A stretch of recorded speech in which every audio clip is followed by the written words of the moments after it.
Hey, and welcome to another episode of Back from the Future. Now, as you can see, I've got my Omnibot 2000 here.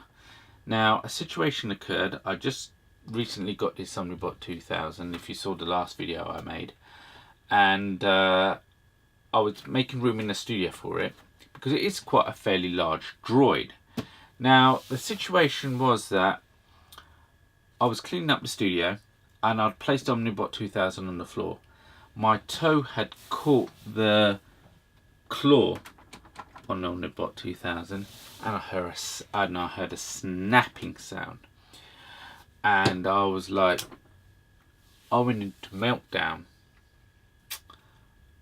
I've been after one of these for about 25 years. That's like a quarter of a century. I've been after one of these, and it was always my childhood dream to own one, and I hadn't owned it for 24 hours, and I'd snapped the elbow joint. I was devastated. Now, I'm sure in the mid 80s, if I wanted a part for the Omnibot 2000, I may, one way or another, I might have been able to get a spare part. But 2018, they're a little hard to come by.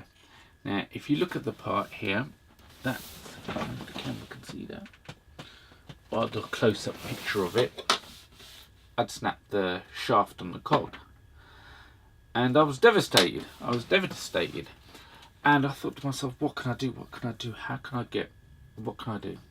The thing is, I didn't want to open it up, the Omnibot 2000 up myself, because there are a lot of cogs and gears and things in this thing, plus the electronics, and I didn't want to put myself in a situation where if I open this thing up, how am I going to put it back together again?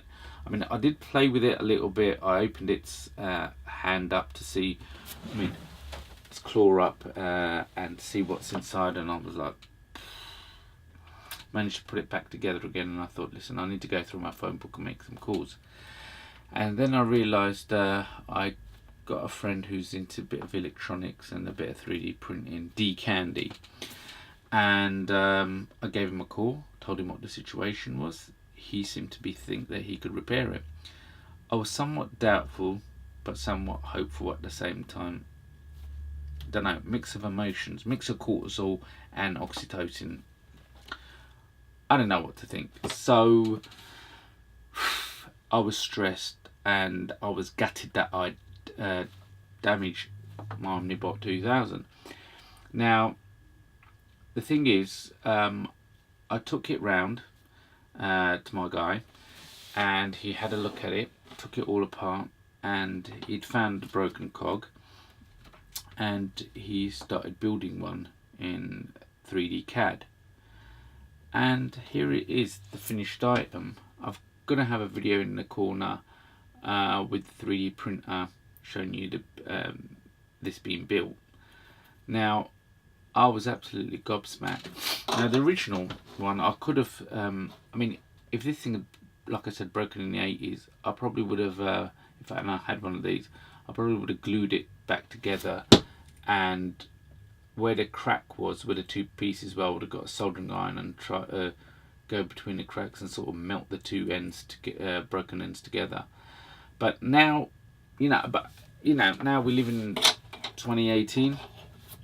Design 3D print one, and you know what? It's bloody strong, a lot stronger than the original. And if you put these together, it is. I mean, look at that. You can't tell the difference, can you? It's amazing. It is amazing. It's amazing. I'm gobsmacked. I am totally gobsmacked. And, let's see the arm working, shall we? You can judge for yourself. I'll put...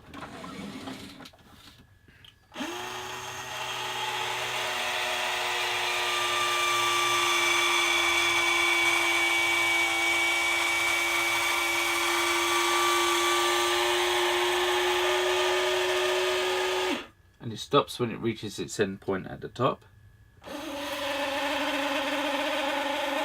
Makes a hell of a noise. Look at that.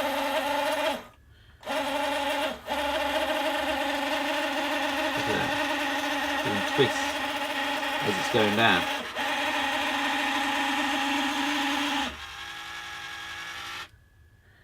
And you know, there you go. Just put the remote down.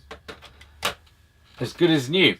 What we can do now, we can, I mean, 2018, we can build parts for these old vintage droids, and I'm so happy. I'm so happy I got my Omnibot 2000 working again. As Zelda said in the last video, we've got big plans for this droid, so please, you know, feel free to follow me on Instagram, Facebook, Twitter. Please like, subscribe, leave a comment, and I'll see you in the future if there is one.